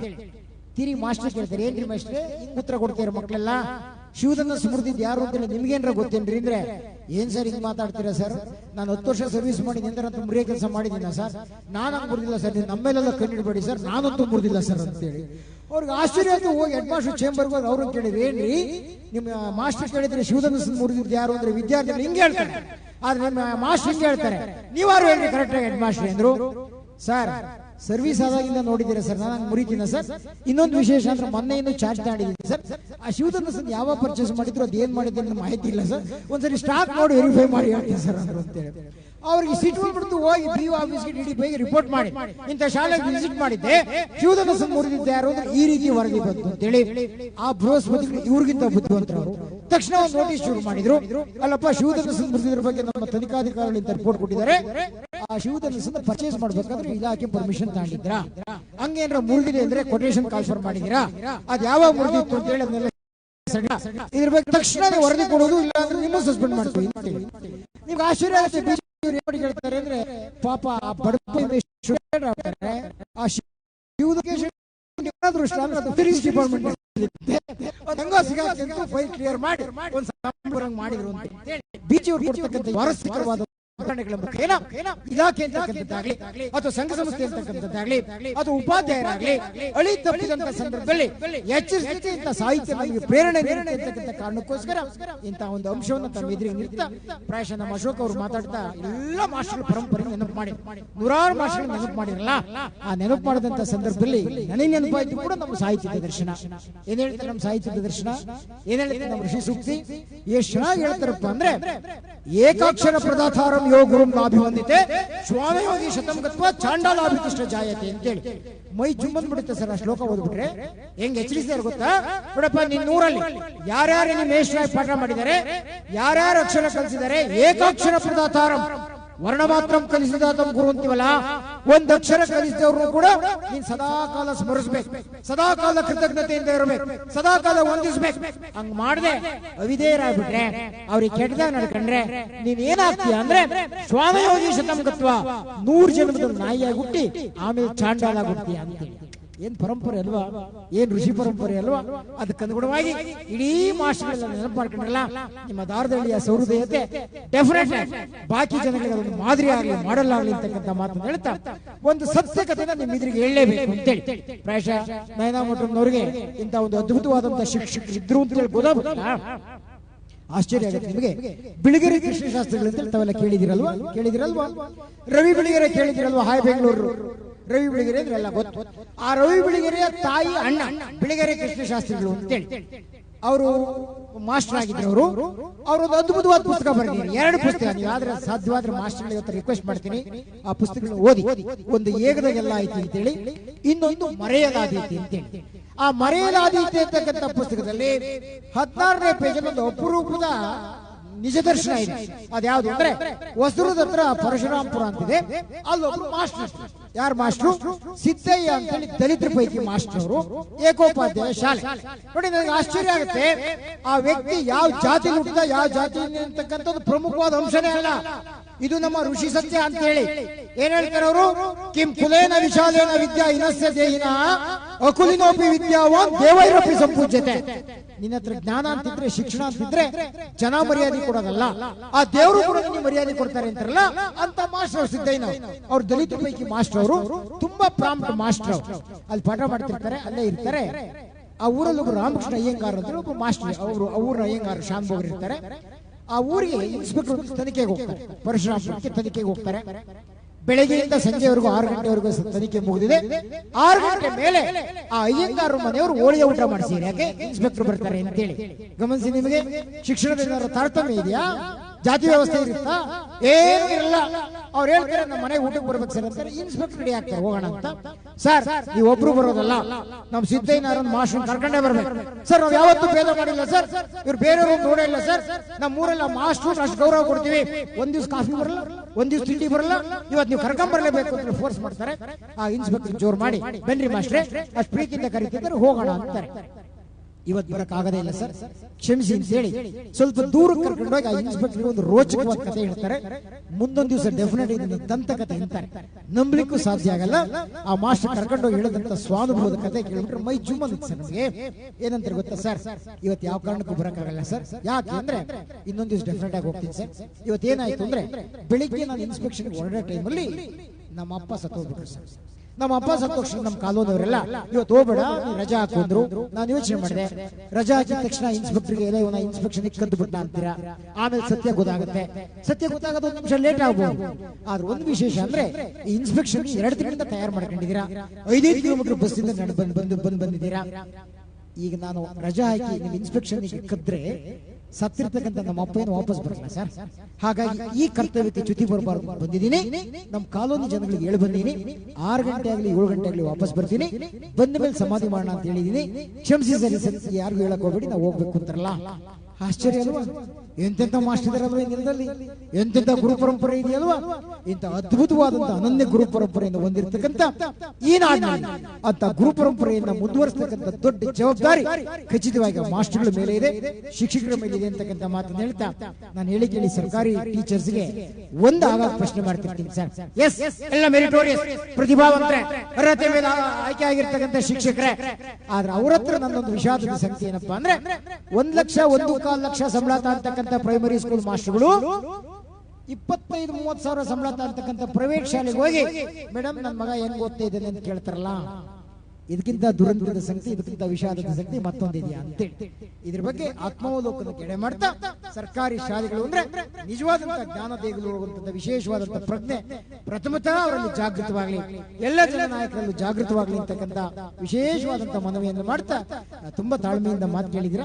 ನಾನು ಅನೇಕ ಬಾರಿ ಇಲ್ಲೆಲ್ಲ ಹೋಗಿದ್ದೀನಿ ಅನ್ನೋದಕ್ಕೆ ನಮ್ಮೂರು ನಮ್ಗೆ ಚಂದ ರೀ.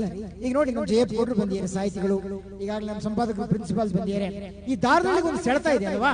ಈ ಶಾಲಾ ಸಮಾರಂಭದ ಕಾರಣದಿಂದ ಈ ಸೆಳೆತ ಇತ್ತಲ್ಲ, ನೀವು ಯಾವ ದೇಶಕ್ಕೆ ಹೋಗ್ರಿ ಆ ದೇಶ ಪ್ರವಾಸಕ್ಕಷ್ಟೇ ಯೋಗ್ಯವೇ ಹೊರತು ನಿವಾಸಕ್ಕೆ ಮಾತ್ರ ನಮ್ಮೂರೇ ಚಂದ ಅಂತೇಳಿ, ನಮ್ಮ ದೇಶವೇ ಚಂದ ಅಂತೇಳಿ. ಇದಕ್ಕೆ ಸಂಬಂಧಪಟ್ಟಂಗೆ ನಾನು 2009ರಲ್ಲಿ ಅಮೆರಿಕಕ್ಕೆ ಹೋದಾಗ ಅಲ್ಲೊಬ್ರು ತಾಯಿ, ಆ ತಾಯಿ ಹೆಸರು ವಿಮಲಾ ಚನ್ನಬಸಪ್ಪ ಅಂತೇಳಿ. ನಿಮ್ಗೆ ಇನ್ನೂ ಕ್ಲಿಯರ್ ಆಗಿ ಹೇಳಬೇಕು ಅಂದ್ರೆ ನಮ್ಮ ಮೇಡಮ್ ಗೊತ್ತಿರುತ್ತೆ, VS ಮಳಿಮಠ ಅಂತೇಳಿ ಒಬ್ರು ಜಡ್ಜ್ ಇದ್ರು ಹೈಕೋರ್ಟ್ ಅಲ್ಲಿ, ಕೇಳಿರ್ತೀರಲ್ವಾ? ಆ VS ಮಳಿಮಠ ಅವ್ರ ಅಕ್ಕ, ಅವ್ರು ಅಮೆರಿಕಾದಲ್ಲೇ ಇದ್ದಾರೆ, 40 ವರ್ಷದಲ್ಲಿದ್ದಾರೆ, ಮಕ್ಕಳೆಲ್ಲ ಅಲ್ಲೇ ಸೆಟ್ಲ್ ಆಗಿದ್ದಾರೆ. ನಮ್ಮ ಕರೆನ್ಸಿನಲ್ಲಿ ಒಂದು 25-30 ಕೋಟಿ ರೂಪಾಯಿ ಮನೆ ಕಟ್ಟಿದ್ದಾರೆ, ಬಟ್ ಅಮೆರಿಕಾದಲ್ಲೇ ಇದ್ದಾರೆ. ಆದ್ರೆ ನಮ್ಮ ಅಕ್ಕ ಸಮ್ಮೇಳನದಲ್ಲಿ ಒಂದು ಕವನ ವಾಚನ ಮಾಡಿದ್ರು. ಆ ಕವನ ವಾಚನ ಮಾಡಿದಾಗ ಎಷ್ಟು ಅದ್ಭುತವಾಗಿತ್ತು ಅಂದ್ರೆ, ತಾಳ್ಮೆಯಿಂದ ಕೇಳಿ, ನನ್ನ ದಾರದಲ್ಲಿ ಎಷ್ಟು ಚಂದ, ನಮ್ಮೂರು ಎಷ್ಟು ಚಂದ, ನನ್ನ ಕರ್ನಾಟಕ ಎಷ್ಟು ಚಂದ ಅಂತ ಹೇಳಿ ನಿಮ್ಮೊಳಗಡೆ ಆ ನಿಜವಾದಂತಹ ನೆಲಪ್ರಜ್ಞೆ ಜಾಗೃತವಾಗಬೇಕು ಅಂದ್ರೆ ಆ ತಾಯಿ ಕವನ ಸ್ವಲ್ಪ ಪ್ರೀತಿಯಿಂದ ಕೇಳ್ತೀರಾ? ಮಕ್ಕಳ ಗಲಾಟೆ ಮಾಡಬೇಡಿ, ದಯಮಾಡಿ ಕೇಳಿ. ಎಷ್ಟು ಚೆನ್ನಾಗಿ ಹೇಳ್ತಾಳೆ ಆ ತಾಯಿ ಅಂದ್ರೆ, ಭಾರತ ಬಿಟ್ಟು ಬೆಂಗಳೂರು ಬಿಟ್ಟು ಬಂದದ್ದಾಯ್ತು ಇಲ್ಲಿ, ಇಲ್ಲಿ ಅಮೆರಿಕಾಗ ಹೋಗ್ಬಿಟ್ಟಿದ್ದಾರೆ. ಭಾರತ ಬಿಟ್ಟು ಬೆಂಗಳೂರು ಬಿಟ್ಟು ಬಂದದ್ದಾಯ್ತು ಇಲ್ಲಿ, ದೊಡ್ಡ ದೇಶದಾಗೆ ದುಡ್ಡು ನಚ್ಕೊಂಡು ಮನ್ಸೋಗೈತೆ ಅಲ್ಲಿ. ಮನ್ಸಲ್ಲಿದೆ, ದೇಶದಲ್ಲೇ ಇದೆ, ನಮ್ಮ ಬೆಂಗಳೂರಲ್ಲೇ ಇದೆ, ಕರ್ನಾಟಕದ ಮೇಲೆ ಇದೆ. ಏನ್ ಸೆಳೆತ ಅಲ್ವಾ? ಭಾರತ ಬಿಟ್ಟು ಬೆಂಗಳೂರು ಬಿಟ್ಟು ಬಂದದ್ದಾಯ್ತು ಇಲ್ಲಿ, ದೊಡ್ಡ ದೇಶದಾಗೆ ದುಡ್ಡು ನೆಚ್ಕೊಂಡು ಮನ್ಸೋಗೈತೆ ಅಲ್ಲಿ. ದುಡ್ಡಿಲ್ಲ ಅಂತ ಕೆಲ್ಸ ಇಲ್ಲ ಅಂತ ಏನೋ ಬಂದ್ವಿ ಇಲ್ಲಿ, ದುಡ್ಡು ಕೆಲಸ ಎರಡೂ ಇದ್ರು ನಮ್ಮೋರಿಲ್ಲ ಇಲ್ಲಿ. ಅಲ್ಲಿದ್ದವ್ರಿಗೆ ಇಲ್ಲಿಗೆ ಬರಬೇಕು ಅಂತ ಏನೋ ಬಾರಿ ಹುಚ್ಚು, ಇಲ್ಲಿದ್ರು ಅಲ್ಲಿಂದ ಏನಿದ್ ನನಗೆ ಪೆಚ್ಚು. ಐಸ್ ಕ್ರೀಮ್ ಬೇಕು, ಚಾಕ್ಲೇಟ್ ಬೇಕು, ಮೈಸೂರು ಮಕ್ಕಳಿಗೆ ಅಲ್ಲಿ ಇಡ್ಲಿ ಬೋಂಡ ಸಾಂಬಾರ್ ನೆನ್ಸ್ಕೊಂಡು ಬಾಯಲ್ಲಿ ನೀರು ಇಲ್ಲಿ. ಮೈಸೂರು ಮನೆಗೆ ರೇಷ್ಮೆ ಸೀರೆ ಉಡೋದು ನನಗೆ ಕನ್ಸು, ಮೈಸೂರಿನಲ್ಲೇ ಇರೋ ಅವ್ರಿಗೆ ಪ್ಯಾಂಟು ಸ್ಕರ್ಟ್ ತಿರ್ಸು. ಹುಟ್ಟಿದ ಮಕ್ಕಳಿಗೆ ಕನ್ನಡ ಕಲಿಸ್ಬೇಕು ನಮಗೊತ್ತಾಟ ಇಲ್ಲಿ, ಹುಟ್ಟೋಕ್ ಮುಂಚೆ ಕಾನ್ವೆಂಟ್ ಹಾಕಿ ಇಂಗ್ಲಿಷ್ ಕಲಿಸೋದು ಅಲ್ಲಿ. ಎಲ್ಲೇ ಇರಲಿ ಹೇಗೆ ಇರಲಿ ಕನ್ನಡವೇ ನನ್ನ ಉಸಿರು, ಬರೆಯೋ ಕಾಸೆ ಓದೋ ಕಾಸೆ ಕೇಳೋ ಕಾಸೆ ಕನ್ನಡವೇ ನನ್ನ ತಾವ್ರು ಅಂತೇಳಿ ಹೊಡಿಬೋದಲ್ಲ ತಾಯಿಗೆ ಒಂದು ಚಪ್ಪಾಳೆ. ಪ್ರಾಯಶಃ ಇದು ದೂರದಲ್ಲಿರ್ತಕ್ಕಂಥ ಅಮೆರಿಕ ಕನ್ನಡಿಗರಲ್ಲಿ, ಆಸ್ಟ್ರೇಲಿಯಾದ ಕನ್ನಡಿಗರಲ್ಲಿ ಯಾವ ನಮ್ಮ ಮಹಾಮಾನವತಾವಾದಿ ಕವಿ ಕುವೆಂಪು ಅವರು ಹೇಳಿರಲ್ಲ, ನೀ ಮೆಟ್ಟುವನಲ್ಲ ಅದೇ ಕರ್ನಾಟಕ, ನೀ ಮುಟ್ಟುವ ಮರ ಶ್ರೀಗಂಧದ ಮರ, ನೀನ್ ಕುಡಿಯುವ ನೀ ಕಾವೇರಿ ಅಂತ ಹೇಳಿರಲ್ಲ. ಅಂತ ಎಲ್ಲ ಕನ್ನಡದ ಸಾಹಿತ್ಯದ ದರ್ಶನವನ್ನ ನಿಜವಾಗಿ ಹೊಂದಿರತಕ್ಕಂಥ ನಿಜವಾದ ಕನ್ನಡ ಅಭಿಮಾನಿಗಳನ್ನ ಹೊರದೇಶದಲ್ಲಿ ನಾನು ನೋಡದೆ ಇರ್ತಕ್ಕಂಥ ನಿಮ್ಗೆ ಹೇಳೋ ಮುಖೇನ ಈ ನೆಲದಲ್ಲಿ ನಮ್ಮ ಮಣ್ಣಲ್ಲಿ ಅಂತ ವಿಶೇಷವಾದಂತ ಗುಣ ಇದೆ, ಅಂತ ಗುಣಗ್ರಾಹಿಗಳ ನಾವು ನೀವು ಆಗೋಣ ಅಂತಕ್ಕಂಥ ಮಾತನ್ನು ಹೇಳ್ತಾ ಗಣೇಶನ ಟೈಮ್ ನೋಡ್ಕೊಂಡ್ಮೇಲೆ ನನ್ನ ಟೈಮ್ ಮುಗಿದಿದೆ ಅಂತಕ್ಕಂಥ ಸುಳ್ಳು ನನಗೆ ಸಿಕ್ತು ಸರ್. ಯಾರೊಬ್ಬ ಭಾರಿ ಚೆನ್ನಾಗಿ ಭಾಷಣ ಮಾಡ್ತಾನೆ ಅಂತ ಕರೆಸ್ಬಿಟ್ಟಿದ್ದಾರೆ. ಭಾಷಣ ಮಾಡ್ದ ಚೀಟಿ ಭಾರಿ ಚೆನ್ನಾಗಿ ಕೊಡ್ತಾರೆ ಸರ್. ಮೊನ್ನೆ ಶೃಂಗೇರಿಲು ಹಂಗಾಯ್ತು, ಭಾಷಣ ಮಾಡಿ ನಿಮ್ಗೆ ಸರ್ 20 ನಿಮಿಷ ಮಾತಾಡಿದ್ದಷ್ಟೇ ಒಂದ್ ಚೀಟಿ ಬಂದ್ಬಿಡ್ತು ಸರ್. ನೋಡಿ ಮೈ ಜುಮ್ ಬಂದ್ಬಿಡ್ತು ಸರ್. ಏನಂತ ಕಳಿಸಿರಿ ಗೊತ್ತಾ ಬಸಣ್ಣ, ನಿಮ್ಮ ಸಮಯ ಇದೀಗ ಮುಗಿದಿದೆ. ನನ್ನ ಸಮಯ ಮುಗಿಸೋಕೆ ನಾನು ಇನ್ನೂ 2-3 ಬಾರಿ ಬದುಕಬೇಕು ಅಂತೀನಿ ಸರ್. ಒಂದ್ಸರಿ ಸಿಟ್ಟು ಬಂದ್ಬಿಡ್ತು, ಮಡ್ಚಿಟ್ಟು ಭಾಷಣ ಮುಂದುವರಿಸ್ತೀನಿ ನಾನು, ನೋಡ ಪರವಾಗಿಲ್ಲ ಅದೇನ್ ಮಾಡ್ತಾರೆ ಅಂತೇಳಿ. ಜನಗಳಿಗೆ ಸಿಟ್ಟು ಬಂದ್ಬಿಡ್ತೀವಿ, ಮುಗ್ಸಂಗ್ ಕಾಣಲ್ಲ ಅಂತ ಹೇಳಿ ಒಂದ್ 4-5 ಸರಿ ಜೋರ ಚಪ್ಪಾಳೆ ಹೊಡೆ, ಯಾಕೆ ಮುಗಿಸಿರ್ ಸಾಕು ಅಂತ. ಇವ್ನು ಕನ್ಫ್ಯೂಸ್ ಮಾಡ್ಕೊಂಡ್ಬಿಟ್ಟ, ಸಖತ್ ಒಳ್ಳೆ ಪಾಯಿಂಟ್ಸ್ ಹೇಳ್ತಾ ಇದೀನಿ, ಅದಕ್ಕೆ ಚಪ್ಪಾಳೆ ಹೊಡಿತಾ ಇದ್ರೆ ಮುಗ್ಸಂಗತ್ತೇ ಬಿಟ್ಟ ಅಂತೇಳಿ ಬಿಡ್ತಾನೆ ಇಲ್ಲ, ಭಾಷಣ ಮುಂದುವರಿಸ್ತಿದ್ದ. ಆಗ ನಿರೂಪಕರಿಗೆ ಸಿಟ್ಟು ಬಂತು. ತಕ್ಷಣ ಬಂದ ಹಿಂದ್ಗಡೆಯಿಂದ ಈ ಪ್ಯಾಂಟು ಶರ್ಟ್ ಜಗ್ಸ್ ಹೇಳಿದ್ರು, ಈ ಪಂಚೆ ಮತ್ತು ಶರ್ಟ್ ಹೇಳೋದನ್ನ ನಿಲ್ಲಿಸ್ಲೇಬೇಕಲ್ಲ ಸರ್. ಇವ್ ನಿಲ್ಲಿಸ್ಲಿಲ್ಲ, ತಿರುಗಿ ಹೇಳ್ದ, ನೋಡಿ ಸರ್ ಬೇಕು ಅಂದ್ರೆ ನಿಮಗೆ ಪಂಚೆ ಶರ್ಟ್ ಬಿಚ್ಕೊಡ್ತೀನಿ ಹೊರತು ಭಾಷಣ ಮಾತ್ರ ನಿಲ್ಲಿಸಲ್ಲ ಅಂತೇಳಿ. ತಲೆಕೆಟ್ಟೋಗ್ಬಿಡ್ತೀವಿ, ಯಾರು ಹೇಳ್ತಾರೆ ಇವ್ರು, ಯಾರು ಕಳಿಸಿದ್ದಾರೆ ಅಂತೇಳಿ ಭಾರಿ ಒಂದು ರೀತಿ ದಿಗ್ಭ್ರಮೆ ಇಡೀ ಸಭೆ. ಬಟ್ ಹಿಂಗೇನು ಕಾರ್ಪೆಟ್ ಹಾಕಿರಲ್ಲ, ನೆಲದ ಮೇಲೆ ಕೂತಿದ್ರಲ್ಲ, ಸಣ್ಣ ಸಣ್ಣ ಒಂದು ಕಲ್ಲು ಇದ್ದು ಸರ್. ಈ ಕಲ್ಲ ಹೊಡೆದ್ರೆ ಗ್ಯಾರಂಟಿ ನಿಲ್ಲಿಸ್ತಾನೆ ಅಂತೇಳಿ ಒಂದು ಸಣ್ಣ ಸಣ್ಣ ಕಲ್ಲು ತಗೊಂಡು ಒಯ್ಯಕತ್ತಿದ್ರು ಸರ್. ಅವೇ ನಾಟ್ಲಿಲ್ಲ, ಇಲ್ಲಿ ಬರೋವು ಹೋಗೋವು ಕೇರ್ ಮಾಡಲಿಲ್ಲ, ಭಾಷಣ ಮುಂದುವರಿಸ್ತಾನೆ ಇದ್ದ. ಹಿಂದ್ಗಡೆ ಒಬ್ಬ ಒಂದು ಗನ್ ಹಿಡ್ಕೊಂಬ ಇದ್ದ ಕೋವಿ. ಈ ಮಲ್ನಾಡಿಗೆ ಬರುವ ಅದು ಎಲ್ಲರ ಮೊದಲು ಗನ್ ಇರ್ತಾವಲ್ಲ, ಅವನಿಗೆ ಭಾರಿ ಸಿಟ್ಟು ಬಂದ್ಬಿಡ್ತು. ಏಕದಮ್ ಬಂದವನೇ ಮೈಕ್ ಇದ್ರಿಗೆ ಟ್ರಿಗ್ಗರ್ ಒತ್ತಿಬಿಟ್ಟು ಉಡಾಯಿಸ್ತಾನೆ ಅಂತ ಅಷ್ಟು ಸಿಟ್ಟು ಬಿಟ್ಟಿದ್ದವನಿಗೆ. ಸದ್ಯ ಮುಗಿಸಿರ್ ಸಾಕು ಅಂತೇಳಿ ಭಾರಿ ಸಿಟ್ಟು. ಯಾವಾಗ ಗನ್ ಹಿಡ್ಕೊಂಡ ನನಗೆ ಹೆದರಿಕೆ ಆಗ್ಬಿಡ್ತು. ಸರ್ ದೇವರೊಡೆ ಭಾಷಣ ನಿಲ್ಲಿಸ್ತೀನಿ, ದಮ್ಮಯ್ಯ ಅಂತ ನೀನು ಗನ್ ನಿಲ್ಲಿಸು ಮಾರ್ಯ ಅಂತ ಓಡಿ ಹಿಡಿದಿಯಾ, ಡೆಫಿನೆಟ್ ಭಾಷಣ ನಿಲ್ಲಿಸ್ತೀನಿ. ಏನ್ ಮಾಡೋಣ ನಿಲ್ಸ ಮಾರ್ಯ, ಡೆಫಿನೆಟ್ ಭಾಷಣ ನಿಲ್ಲಿಸ್ತೀನಿ ಮಾರ್ಯ, ನಾ ಮಾತಾಡಲ್ಲ, ನಿಲ್ಲಿಸು ಒಂದೇ. ಏನನ್ಬೇಕು ಅವನು? ಪರವಾಗಿಲ್ಲ ಮಗನ, ಇದ್ದಿದ್ರೆ ಚೆನ್ನಾಗಿ ಭಾಷಣ ಮಾಡ್ತಿದ್ಯಾ, ಮುಂದುವರ್ಸು. ನಿನಗೆಲ್ಲ ಗನ್ ಹಿಡ್ಕೊಂಡ್ ಬಂದಿರೋದು, ನೀನ್ ಯಾರು ಕರ್ಕೊಂಬಂದು ನಿಲ್ಸಿರಲ್ಲ ಅವ್ರು ಹುಡುಗಾಡ್ತಾ ಇದ್ದೀನಂತೆ. ಈ ಬಹುಶಃ ನಿಮ್ಗೆ ಅಂದಾಜಾಗಬೇಕು ಅಂದ್ರೆ ನಿಮ್ಗೆ ಏನಾರ ಭಾರಿ ಸಿಟ್ಟು ಬಂದಿದ್ರೆ ಈ ಜಯಪ್ರಕಾಶ್ ಅಣ್ಣ ಮೇಲೆ ಕಡಿಗ ನಾಳೆಗ ತೀರ್ಸ್ಕೊಳ್ಳಿ ಸರ್. ಇಲ್ಲಪ್ಪ ಇದರಿಂದ ಲಾಭ ಆಯ್ತು, ಸ್ವಲ್ಪ ಖುಷಿ ಆಯ್ತು ಅಂದ್ರೆ ಆ ಖುಷಿಯ ಕ್ರೆಡಿಟ್ ನನಗೆ ಬೇಡ, ಕಸಿರ್ತಕ್ಕಂಥ ಜಯಪ್ರಕಾಶ್ ಅಣ್ಣ SDMC ಕಮಿಟಿಯವರು, ತಾಳ್ಮೆಯಿಂದ ಮಾತುಗಳಿದಂತ ವೇದಿಕೆಯ ಸಭಾಸದರು ನಿಮಗೆಲ್ಲ ಸಲ್ಲಬೇಕು ಅಂತಕ್ಕಂಥ ಆಶಯದ ಮಾತುಗಳನ್ನು ಹೇಳಿ ಇಷ್ಟೊತ್ತು ಕೂಡ ಪ್ರೀತಿಯಿಂದ ಮಾತನಾಡಿದಂತ ನಿಮ್ಮೆಲ್ಲರಿಗೂ ಹೊಂದಿಸಿ ನನ್ನ ಕಡೆಯ ಪ್ರೀತಿ ಕವನ ಹೇಳಬೇಡ ಸರ್. ನನ್ನ ಪ್ರೀತಿಯ ಕವನ ಮತ್ತೊಮ್ಮೆ ಅದು ಕನ್ನಡದ ನೆಲದ ಸಾಕ್ಷಾತ್ಕಾರಕ್ಕೆ ನಾವೇನು ಬಾರಿ MLAಗಳಾಗಿ, ಮಂತ್ರಿಯಾಗಿ, ರಾಜಕಾರಣಿಯಾಗಿ, ಪ್ರೊಫೆಸರ್ ಆಗಿ, ಸಾಹಿತಿಯಾಗಿ ಏನು ಹುಟ್ಟಬೇಕು ಅಂತಿಲ್ಲ ಸರ್. ನಮ್ಮ ನೆಲದಲ್ಲಿ ಒಂದು ಮರ ಆಗಿ, ಒಂದು ಗಿಡ ಆಗಿ, ಒಂದು ಹಸು ಆಗಿ, ಎಮ್ಮೆ ಆಗಿ ಏನೋ ಹುಟ್ಟಿರೋ ನೀನು ಪುಣ್ಯ ಅಂತ ಹೇಳಿ ನಮ್ಮ ಕನ್ನಡದ ಕವಿ ಕಾವ್ಯಾನಂದರು ಒಂದು ಅದ್ಭುತವಾದಂತ ಕವನ ಬರೆದಿದ್ದಾರೆ. 1.5 ನಿಮಿಷ ಆಗುತ್ತೆ, ಅಪರೂಪದ ಕವನ. ಡೆಫಿನೆಟ್ ನಿಮ್ಮೊಳಗಡೆ ಅಂತ ಪ್ರೀತಿಯ ಸಾಕ್ಷಾತ್ಕಾರ ಜಾಗೃತ ಆಗೇ ಆಗುತ್ತೆ. ಅಂತ ಪ್ರೀತಿಯ ಗುಣ ಸತ್ವ ನಮ್ಮ ಮಣ್ಣಲ್ಲಿದೆ ಅಂತಕ್ಕಂಥ ಎಷ್ಟು ಚೆನ್ನಾಗಿ ಹೇಳ್ತಾರೆ ಅಂದ್ರೆ, ಭಾರತವು ಸಂಕ್ಷಿಪ್ತ ಬ್ರಹ್ಮಾಂಡವಾದರೆ ಕರ್ನಾಟಕವು ಸಂಕ್ಷಿಪ್ತ ಭಾರತ ನೋಡ. ಇಲ್ಲಿ ಇಲ್ಲದುದು ಇನ್ನೆಲ್ಲಿದೆ ತೋರ. ಇಲ್ಲಿಯ ಕಲ್ಲು ಚಿನ್ನ, ಇಲ್ಲಿಯ ಮಣ್ಣು ಒಂದು, ಇಲ್ಲಿಯ ನೀರು ಸುದೆ, ಇಲ್ಲಿಯ ಗಿರಿಶಿಖರಗಳ ನೋಟ, ಮಲೆ ಪರ್ವತಗಳ ಮಾಟ, ವನ್ಯಪ್ರಾಣಿಗಳ ಚಿನ್ನಾಟ, ಅಡಕೆ, ತೆಂಗು, ಕಾಫಿಗಳ ತೋಟ, ಅಬ್ಬಬ್ಬಾ ಒಂದೊಂದು ಸೊಬಗಿನ ಸುಗ್ಗಿ, ಸೊಗಡಿನ ಸೂರೆ. ಮತ್ತೆ ಕರ್ನಾಟಕವು ಬೇಡಿಕೊಂಡರೆ ನೀನೆಲ್ಲವನ್ನೂ ಬೇಡಿಕೊಂಡಂತೆ. ಕರ್ನಾಟಕದ ಸಂಸ್ಕೃತಿಯ ಮೈಗೂಡಿಸಿಕೊಂಡರೆ ನೀನು ಎಲ್ಲವನ್ನೂ ಮೈಗೂಡಿಸಿಕೊಂಡಂತೆ. ಮತ್ತೆ ಹುಟ್ಟಿಸುವುದಾದರೆ ನನ್ನನ್ನು ಇಲ್ಲಿಯೇ ಹುಟ್ಟಿಸು ತಂದೆ. ನರನಾಗಿ ಅಲ್ಲ, ಸುರಭಿಯಾಗಿ ಹುಟ್ಟಿಸು. ಇಟ್ಟರೆ ಸಗಣಿಯಾಗಿ, ತಟ್ಟಿದರೆ ಬೆರಣಿಯಾಗಿ, ತಟ್ಟದೆ ಹಾಕಿದರೆ ಗೊಬ್ಬರವಾಗಿ ನಾಡಿನ ಕೃಷಿ ಋಷಿಯ ಸೇವಿಸುವ ಆಸೆ ನನಗೆ. ಆ ಬೆರಣಿಯ ಸುಟ್ಟರೆ ಶ್ರೀ ವಿಭೂತಿಯಾಗಿ ಈ ನಾಡಿನ ಹರಭಕ್ತರ ಹಣೆಗಳಲ್ಲಿ ವಿರಾಜಿಸುವ ಆಸೆ ನನಗೆ. ಅದು ಆಗಿಸದಿರೆ ಗಂಧದ ಮರವಾಗಿ ಹುಟ್ಟಿಸು, ಅದನ್ನು ಬೆಳೆಸು, ಅದನ್ನು ತುಂಡರಿಸು, ಮನೆಗೊಂದು ತುಂಡು ಮುಟ್ಟಿಸು. ತೆಗೆದರೆ ಶ್ರೀಗಂಧವಾಗಿ ಈ ನಾಡಿನ ಹರಿಭಕ್ತರ ಹಣೆಗಳಲ್ಲಿ ವಿರಾಜಿಸುವ ಆಸೆ ನನಗೆ. ಅದು ಆಗಿಸದಿರೆ ಬಿದಿರ ಮೆಳೆಯಾಗಿ ಹುಟ್ಟಿಸು, ಬಡವರ ಗುಡಿಸಲುಗಳಿಗೆ ಒದಗಿಸು, ಮುರಳಿ ಪ್ರಿಯರಿಗೆ ಕೊಳಲ ಮಾಡಿಕೊಡಿಸು. ಆಗ ನನ್ನ ಬದುಕು ಧನ್ಯ ಧನ್ಯ ಧನ್ಯ ಕಾಣ. ಸಿದ್ದೇಶ್ವರ. ಎಲ್ರಿಗೂ ನಮಸ್ಕಾರ. ಎಲ್ಲರಿಗೂ ನಮಸ್ಕಾರ. ಹಿರಿಯ ಸಾಹಿತಿಗಳು ಅವ್ರ ರೀತಿ ಹೇಳಿದರೆ ಎಷ್ಟು ಹೊಟ್ಟೆ ಹಸ್ತಿದೆ ಎಲ್ಲರಿಗೂ ಅಂತ, ಅವ್ರ ರೀತಿ ನನಗೆ ಮಾತಾಡ್ಲಿಕ್ಕೆ ಬರೋದಿಲ್ಲ. ಬಟ್ ಹೇಳಬೇಕು ಅಂದ್ರೆ, ನಾನು ಬೆಳಿಗ್ಗೆ 4 ಗಂಟೆಗೆ ಎದ್ದು 5:15 ಬೆಂಗಳೂರಿಂದ ಈ ಕಾರ್ಯಕ್ರಮಕ್ಕೋಸ್ಕರ ಬಂದಿದ್ದೀನಿ. ನನ್ಗೂ ಕೂಡ ತುಂಬಾ ಹೊಟ್ಟೆ ಹಸ್ತಿದೆ. ಸೊ ನನ್ ತಲೆಲೂ ಏನೂ ಇಲ್ಲ ಅನ್ಸುತ್ತೆ ಈಗ, ಯಾಕಂದ್ರೆ ಮಧ್ಯಭಾಗ ಮಾತ್ರ ಈಗ ಮಾತು ಕೇಳಲಿಕ್ಕೆ ರೆಡಿ ಇದೆ. ಮಹೇಶ್ ಅಣ್ಣ ಹೇಳ್ತಾ ಇದ್ದಾರೆ, ಅವ್ರ ಭಾಷಣದಲ್ಲಿ ಹೇಳಕ್ ಮರ್ತೋಗ್ಬಿಡ್ತು, ಇದು ಒಂದೇ ಊರಿಂದ ರಾಜ್ಯಸಭಾ, ಲೋಕಸಭಾ, ವಿಧಾನ ಪರಿಷತ್ತು ಹಾಗೂ ವಿಧಾನಸಭೆಯಲ್ಲಿ ಪ್ರತಿನಿಧಿಸುವಂತ ಪ್ರತಿನಿಧಿಗಳು ಈ ಊರಿನವರು ಬೇರೆ ಯಾವ ಹಳ್ಳಿಯಿಂದನೂ ಇಲ್ಲ ಅಂತ ಅವ್ರು ಹೇಳ್ತಾ ಇದ್ದಾರೆ. ಅದಕ್ಕೆ ಎಲ್ಲೋ ಒಂದ್ ಕಡೆ ನನಗನ್ಸುತ್ತೆ ಈ ಶಾಲೆಯ ಕೊಡುಗೆನೂ ಅಷ್ಟೇ ಮುಖ್ಯವಾಗಿದ್ದು ಅಂತ ನನಗನ್ಸುತ್ತೆ. ನಮ್ಮ ಮಹೇಶನ ಇನ್ನೊಂದ್ ಮಾತು ಹೇಳಿದ್ರು, ಅತಿ ಜಾಣರು ಅಂತ. ಈ ಊರವ್ರು ಅತಿ ಜಾಣರು. ನಾನ್ ಸುಮ್ನೆ ಹೇಳ್ತಾ ಇಲ್ಲ, ಅತಿ ಜಾಣರು ಅಂತ ನಾನು ಯಾವ್ದೋ ಕಾರಣ ಕೇಳ್ತಾ ಇದ್ದೀನಿ. ಅತಿ ಜಾಣರು ಈ ಊರವರು ಅಂತ. ನಾಳೆ ಇದಕ್ಕೆ ಸಾಕಷ್ಟು ಅಡ್ಡಿ ಬರಬಹುದು ಅಂತ ನಾನು ಇವತ್ತು ಈ ವೇದಿಕೆ ಮೂಲಕ ಹೇಳ್ತಾ ಇದ್ದೀನಿ.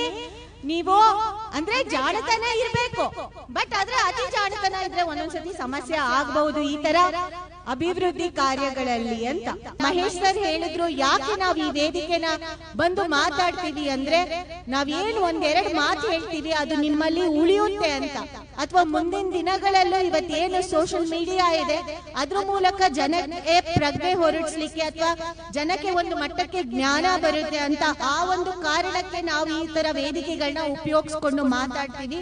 ಅವರು ಇವತ್ತು ಇಲ್ಲಿ ನಮ್ಮ ಊರಿಗೆ ಬಂದ್ಬಿಟ್ಟು ನಮಗೆಲ್ಲರಿಗೂ ಒಳ್ಳೊಳ್ಳೆ ಮಾತುಗಳನ್ನ ಹೇಳಿ ನಮಗೆ ಈ ಕಾರ್ಯಕ್ರಮದಲ್ಲಿ ಭಾಗವಹಿಸಿದ್ದೀರಾ. ನಿಮಗೂ ನಾನು ಧನ್ಯವಾದಗಳನ್ನ ಹೇಳ್ತಾ, ಮತ್ತೆ ಈ ಊರವರಿಗೆ ಎಲ್ಲ ಮತ್ತೆ ಶಿಕ್ಷಕ ವೃಂದದವರಿಗೆ ನಿಮಗೆಲ್ಲರಿಗೂ ಅಭಿನಂದನೆಗಳನ್ನ ಸಲ್ಲಿಸ್ತಾ ನನ್ನ ಮಾತಿಗೆ ವಿರಾಮವನ್ನು ಹೇಳ್ತೀನಿ. ಧನ್ಯವಾದಗಳು. ಜೈ ಹಿಂದ್, ಜೈ ಕರ್ನಾಟಕ.